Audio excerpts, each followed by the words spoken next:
Hi, I'm Karen Thacker, and I'm going to teach you a mind shifting technique that is useful for stopping unwanted thoughts. So, this process starts with you becoming aware that you have a thought that you don't want to have anymore. So, if you're not aware of that, this technique won't be very useful for you. So, that's got to be the first piece, that you notice there's something that you want to stop thinking about. First thing you do after realizing that there's something you want to stop thinking about is to say the word stop. Literally aloud if you can, or if you can't because like you're at work or there are people around you and you say stop and they're looking at you like, what? I wasn't doing anything wrong, or what? I get that sometimes you can't actually say the word stop audibly, but if you can, do. Otherwise, just say it in your head. When you use the word stop and you say it audibly, you are actually helping to engage a part of your brain that can help you in this process of stopping this thought. But to at the very least, to be able to say it in your head, you're still starting that process or moving in that direction. So do what you can about saying the word stop, and then you want to shift your body position pretty much 180 degrees if you can. So that would mean if you're standing, sit. If you're sitting, stand.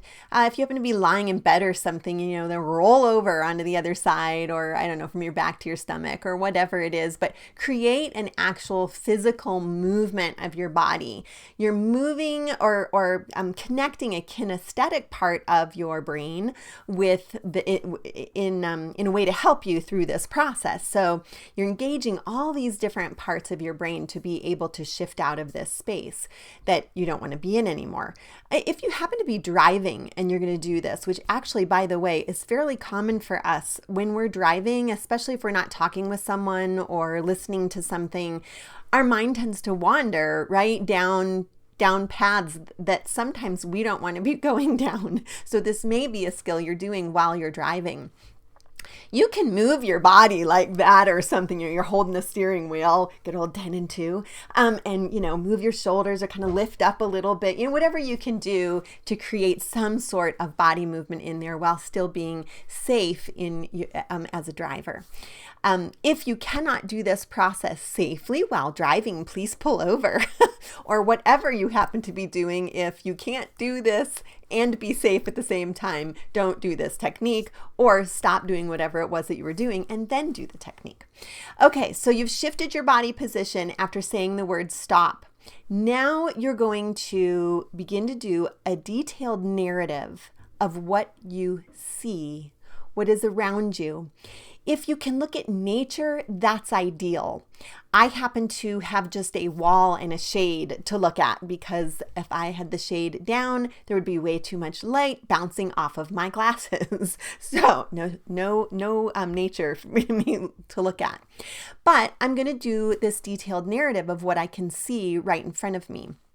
So I see a wall and it's textured, and that texture kind of creates a different play with the light, the different way that light and shadow are interacting with this wall. And there's texture on the wall, kind of like parts of it where maybe almost looks like they were shaved off in a way, or with a flat blade of some sort scraped off, so that there aren't these big peaks sticking out, they're plateaus. But then underneath that, like in other areas of the wall, it's like there's little valleys and little bitty hills, and I can kind of picture rivers and lakes in there, and it reminds me a little bit of the Grand Canyon. Anyway, yeah, so that's my detailed narrative of my wall. So while I was doing that, I was really engaged in that narrative of what do I see. Again, if you can do that narrative audibly, that's great. If you can't and it's just in your head, that's okay too. So you're doing this narrative. What's happening is your brain is not really able to effectively track with just one thing. Effectively track with more than one thing. We say that we can multitask, and we can multitask for sure, but we don't generally multitask well. So like the tasks that we are working on, we're not going to do as well if we are doing more than one. one, if we're focusing on one and we're focusing, we can generally do that one a lot better. And so what happens is you're focusing on this and you're more likely to shift your brain away from the unwanted thought and onto this detailed narrative. Now, you will notice if you start to get into a little bit of an autopilot, more mindset of you're not really fully engaged in your life in that moment, you will begin to have that unwanted thought coming back, but that's because you're not really focusing with a tremendous amount of detail about what you're seeing. Okay, so keep that in mind. After you do this narrative for a little while, then stop and decide, okay, what was I doing? Maybe you were doing a task and you need to get back to that task. Maybe you're at work and you have a project you're working on or something that you're supposed to be focusing on. Perhaps you're doing something at home. You'll get back to whatever that thing was that you were doing. And hopefully your brain has sort of shifted away from this unwanted thought and you can get back to whatever it was that you were doing. So often, our mind goes back to the unwanted thought. Like that's just something that it's almost as though we're programmed to do it, but I believe that it's more of learned behaviors that we develop these neural pathways that we're used to ruminating on things. And so as soon as we start going down that neural pathway of ruminating, that we'll continue to do it. So it's just a strong current that you almost get caught into, but it's part of the way that your brain is wired. This, because of over time you've been doing it.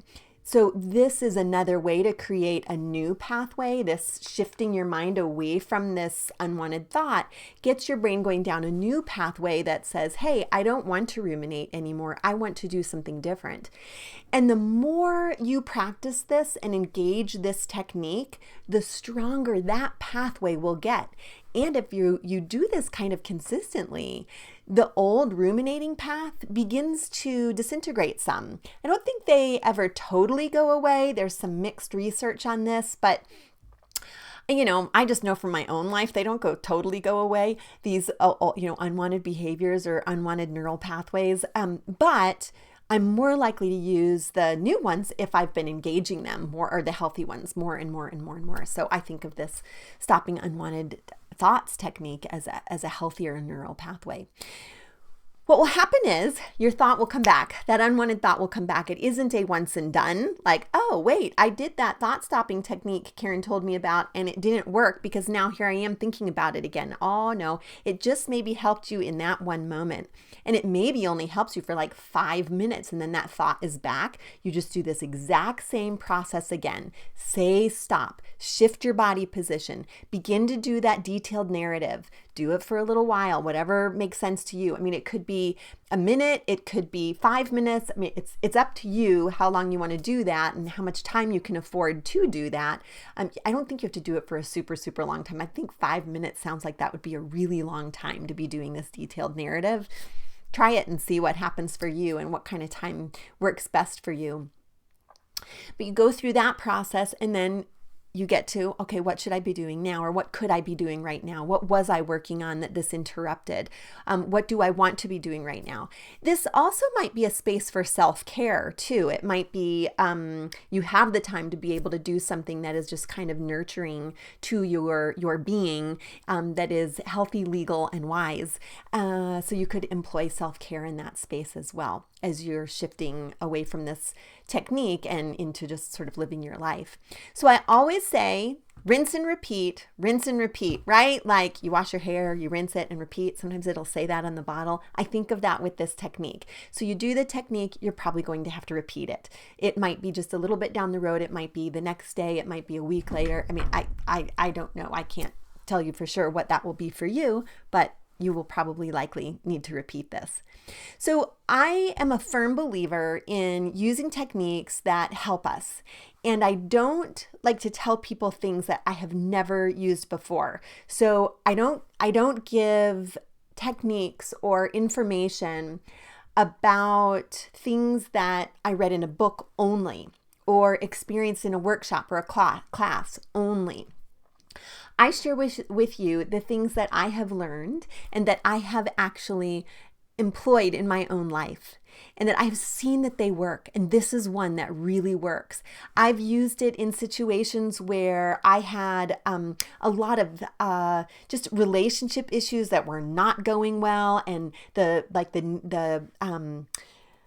dialogue that I'd had, or repeating it in my head again and again and again. And I'm like, stop this. And I do this technique. Now, generally say a more gentle stop to yourself. That sort of sounded like I was beating myself up for that. But anyway, you stop. I don't want to be thinking about this anymore, and use the technique. And it works for me. I believe it will work for you.